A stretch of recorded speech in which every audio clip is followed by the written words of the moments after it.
But first up is the man that, well, he's been warning us about South Africa's debt trajectory long before it became fashionable to say, hey, we're going into a problem.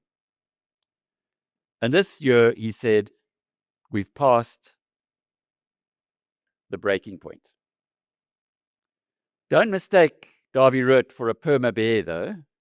He's the same economist who flagged a 75 billion rand hole when the ANC decided to increase VAT by 2 percentage points and then not increase it, if you recall that craziness. But despite what happened there, he still says he actually published 11 reasons why it's still good to bet on South Africa. And if there's one thing that you leave here with, I know Rob makes a convincing case, and you always do, Rob, but, like Christo said, what's the point of being pessimistic? Just be optimistic. And if you leave here a little bit of optimism from what Rob was telling us, and certainly a heck of a lot more optimism from the others, it is that we do live in an incredible country with extraordinary people in a world that's kind of all over the place and starting to go through the issues that we've been through. I think, to me, the quote of the conference came from Bernard Mostert, where he said that the first question they asked Rassi is, what are South Africans? And he said, fucking tough. And that'll stay with me, and it'll stay with me for a long time, and hopefully the mood of optimism will stay with you as well.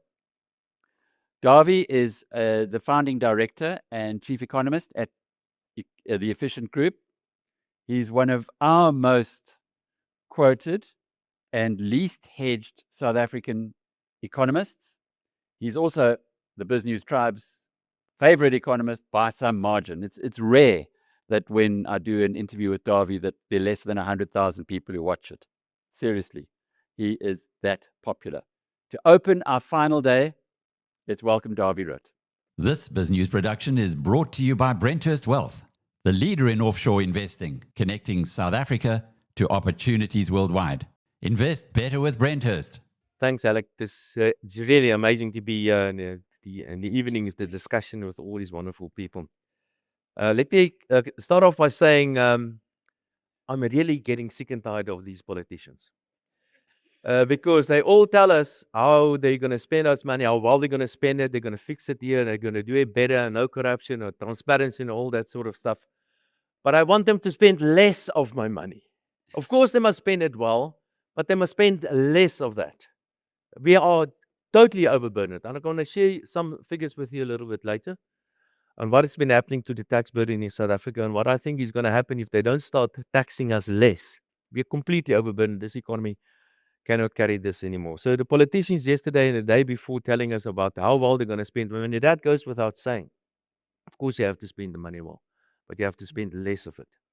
And then one or two other people I disagree with a little bit. One is Rob about his BE fund. I listened to his BE fund this morning, and he's telling me it's such a bad idea. I think it's a good idea because you have to think about these sort of things. This BE, so-called BE that we have in South Africa, we must try to get rid of it, and we have to think strategically about how to get rid of it. So use this BE fund, provided all other BE stuff is cancelled and scrapped, and then once we've got only this so-called BE fund, then we attack it. So use it strategically. So look at things a little bit differently. But what I really want to talk about this morning, and where I want to start off with, if you look around and see what kind of lives we live today, then we're living in the best of times. Life expectancy worldwide, in some cases, is up to about 85 years. The living conditions, living standards of all of us, we've never had it this good. And I think the future is going to look even better.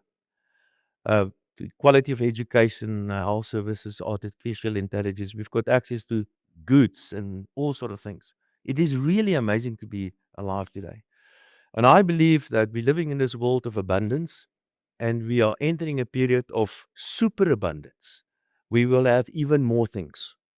And I think artificial intelligence and technological changes will make all of that possible. But the question is, how did we get here? Because we've been on this planet for approximately 300,000 years, Homo sapiens. During that time, there were a couple of other Homo species as well, including in South Africa. Another one called Homo naledi was here, in fact, in this area. But for most of our history, we lived a really horrible life.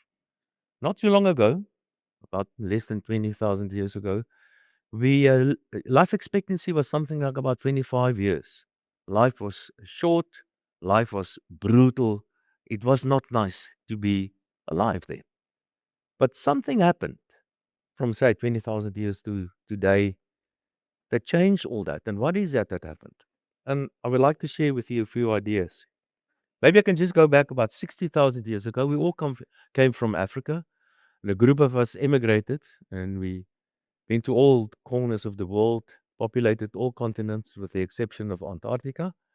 And then nothing basically happened. Life was short and brutal. But approximately 18,000 years ago, something really special happened. Remember, imagine being a hunter-gatherer, walking around here, killing whatever you can and eat it. You have to eat it very quickly because somebody else is going to eat it, probably going to eat you as well. So life, it wasn't easy, but about 18,000 years ago, something really important happened. And we first started to domesticate animals. The first animal was probably the dog. And some people say wolves domesticated us, not the other way around. But we started domesticating a number of animals, pigs and chickens and llamas and cattle and that sort of stuff. And something very important happened, because for the first time in our history, a certain concept was established. And that concept is the idea of private property rights. For the first time, I owed something.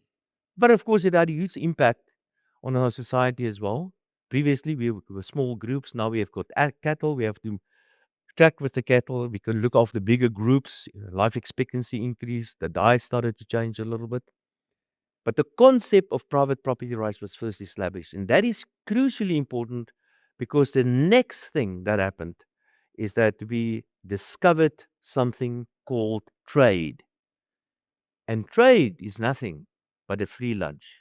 Because when you exchange things between two economic agents, both the buyer and the seller gain from this transaction, and you create wealth literally out of nothing by simply exchanging things between two economic agents. And that's why it is so crucially important to protect private property rights, because without that, you cannot trade, and without that, you cannot create free lunches. And from there on, all sort of things started happening. All sort of other economic breakthroughs.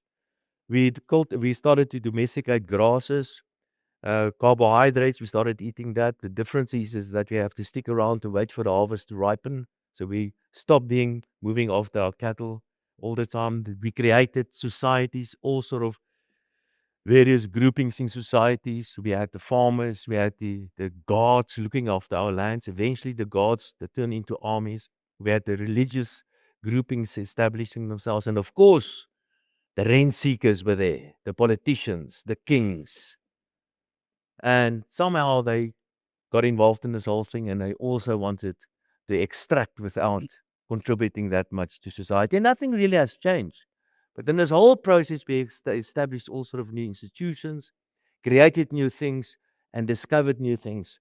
And one of those other major economic breakthroughs was when we discovered or invented money. And this process of money, how money evolved over time, is still going on today. And we've got new kinds of money today, and I would like to talk about that perhaps a little bit later. There are new kinds of money, like, for example, stable coins and central bank digital currencies and private sector digital currencies and all that. And nothing is really changing today. We live in a world of amazing living standards. We still have the leaders around. We still have religious groups. We have still other pressure groups. But the difference is that states that today have become much, much bigger than what they used to be. And in the past, we didn't have states. We didn't need them, really.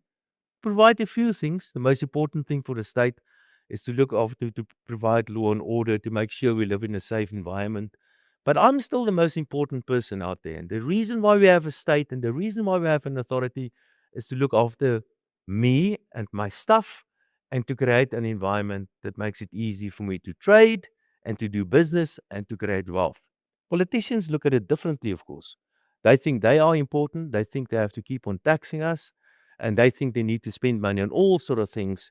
And we are only there to provide them with our taxes so they can spend it on all these grand ideas that politicians have. Now, I did say I'm going to come back to some new numbers. Yesterday, the quarterly bulletin of the Reserve Bank, I read through the quarterly bulletin of the South African Reserve Bank, some numbers there. And there's an authority in South Africa called the National Authority. That's national accounts. That is what the Minister of Finance is responsible for. So, and there are all sort of data and statistics published by the South African Reserve Bank on what's going on in the national accounts of the Minister of Finance. Now, this hasn't even been mentioned in the press yet. So this is really, as they say, fresh off the press.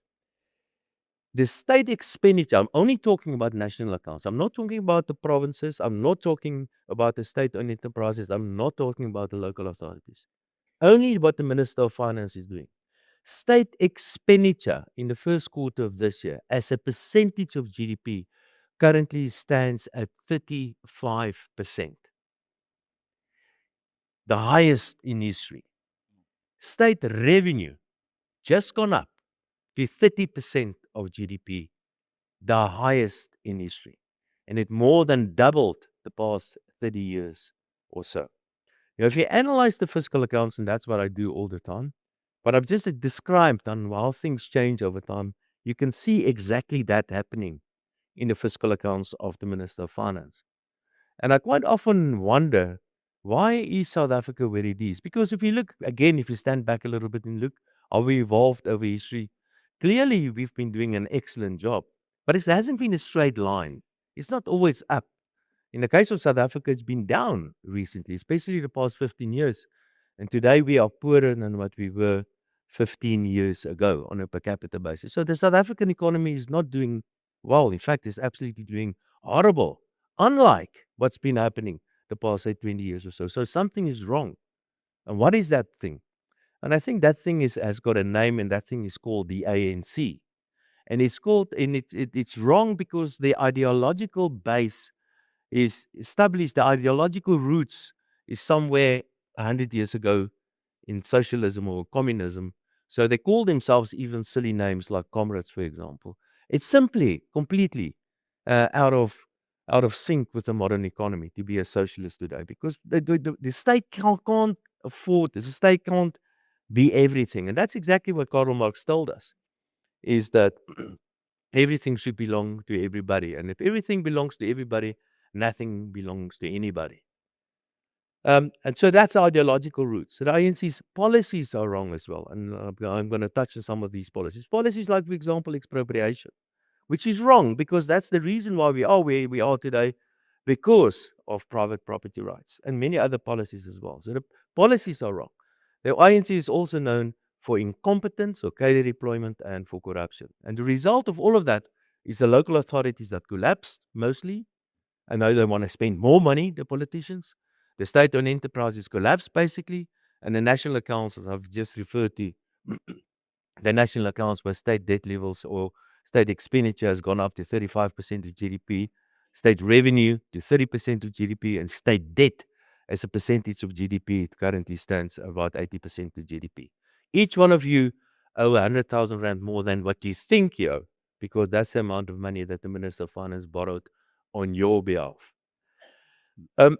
I think what we're currently facing in South Africa is a tax revolt. And in fact, we've seen it for some time. The first tax revolt, just by the way, happened here in Natal 100 odd years ago, when the Zulus stopped paying, they refused to pay a so-called poll tax. So this is nothing new.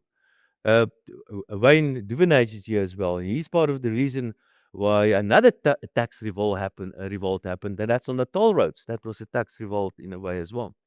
But if you look at how the tax burden is distributed in South Africa, we're running out of taxpayers in South Africa. I can give you some numbers. I've got a suspicion there are many people here this morning with an income in excess of 1.5 million rand annually. And if you have an income of more than 1.5 million rand annually, you are part of approximately 200,000 people in the country that is responsible for approximately 20% of total personal income taxes that the Minister of Finance takes. Or rather, 50% of total personal income taxes, which is, and personal income tax is 40% of total revenue of the Minister of Finance. Now, what I've done a bit of a calculation on what the redistribution effect on the fiscus is in South Africa. So few individuals pay just about all their taxes, but a lot of this money goes to a lot of people. Let me just go to the lot of people part. There are 28 million, approximately 28 million people receiving grants from the state and 2 million civil servants. Those 2 million civil servants are approximately 3% of the population, and that 3% of the population, their wage bill is equal to approximately 17% of GDP. We've got new state capture in South Africa. There are two groups that have captured the state in South Africa. The one is the civil servants, including the politicians, of course, the bureaucrats, and the other one are the entrepreneurs. And the taxpayer will not stand for that anymore. Now, like I've mentioned, few people pay just about all the taxes. Depending what your income is as a family, if you're a high income family, you pay much more than a low income family. If you're a low income family, you receive much more from the state than a high income family. So, and this with the assumption that the state is effective and efficient, the redistribution effect of South Africa is probably the highest in the world. Let me give you one or two numbers. If you've got an income, a family of an income of say between 1 and 2 million rand or so, for every 1 rand tax that you pay to the Minister of Finance, you receive back approximately 3 or 4 cents in the form of goods and services from the Minister of Finance. If that one family should decide to emigrate, we lose funding for approximately 20 poor families in South Africa.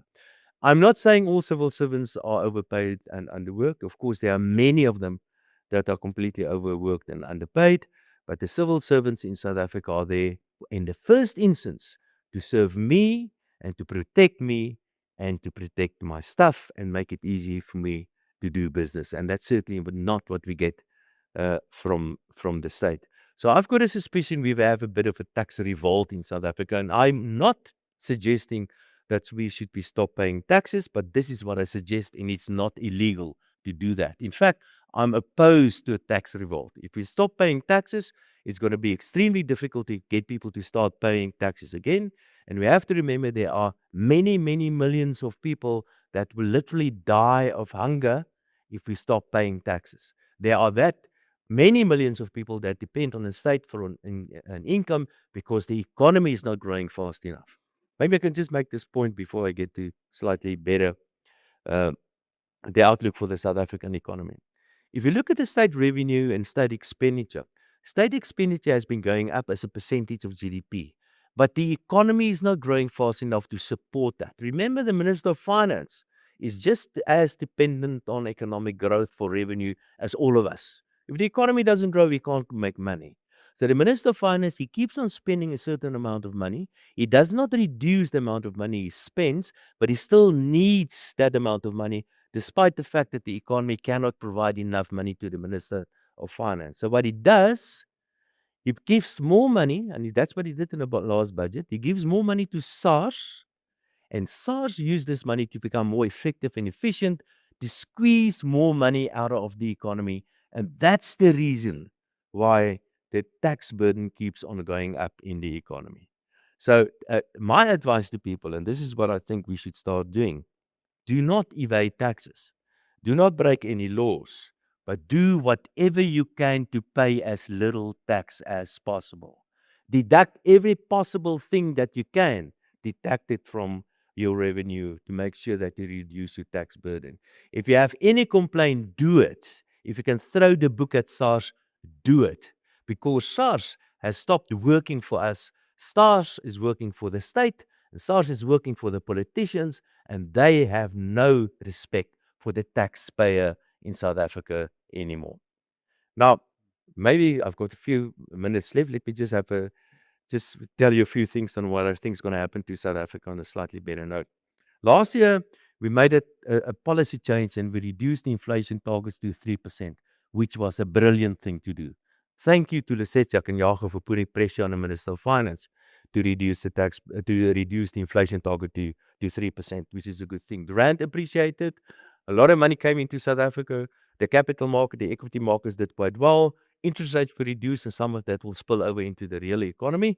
And the reason why I mentioned that, a small policy change had a huge impact on the financial markets, and some other policy changes can have a huge impact on the real economy as well. And some of these policy changes are things like getting rid of expropriation, getting rid of fixing the local authorities, getting rid of the so-called BE and stuff like that. So it can be done. We've done it last year.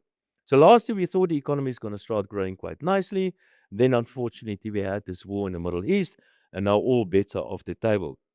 I think this year economic growth is going to be well below 1%. It is quite possible that the economy in the second quarter actually contracted, and it's possible for contraction in the third quarter as well, which means that the economy will be in a so-called technical recession, which is certainly possible. And thereafter, it's likely we slightly to expect. I expect a little bit better economic growth for the year in total. Economic growth well below 1%. But here's the good news, and I think Iraj will give us more insight and better insights about what can be expected on the oil price. We had the oil price going up to about $120. That pushed up the inflation rate, well in excess of 5%, I expect, over the next couple of months. That forced the Reserve Bank to start increasing interest rates. That's forcing down economic growth over the next couple of months. And like I've indicated, I think economic growth will be well below 1%, which, by the way, will also contribute to an increase of debt to GDP ratio. But then I think that the oil price will start, depending what happens in the Middle East, but the oil price is likely to start falling if we get some peace in the Middle East. And I think the oil price can quite easily be well below $70 at $65 or so. It is possible for the rand, because of lower inflation targets and because of quite a conservative monetary policy approach, it's quite possible for the rand to go to 15.5 to the US dollar. And if the oil price goes down and the rand goes stronger, it is quite possible that we can see inflation in 10 months, 12 months' time, well below 3%.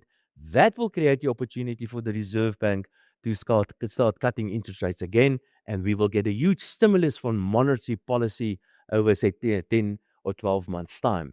Unfortunately, there's one major obstacle, and that major obstacle is politics. And we need to fix politics in South Africa to get politicians, political parties that can put the right economic policies in place to get this economy to grow. And it is very possible to grow this economy at 4%, 5%, and 6%, provided that we put the right policies in place. And the right policies will be put in place only by another political party or another political grouping, because the ANC has proved itself to be incompetent and to be the most destructive force South Africa has ever seen. Thank you for listening to me. This BizNews production is brought to you by Brenthurst Wealth, building wealth and protecting legacy since 2004. Invest better with Brenthurst.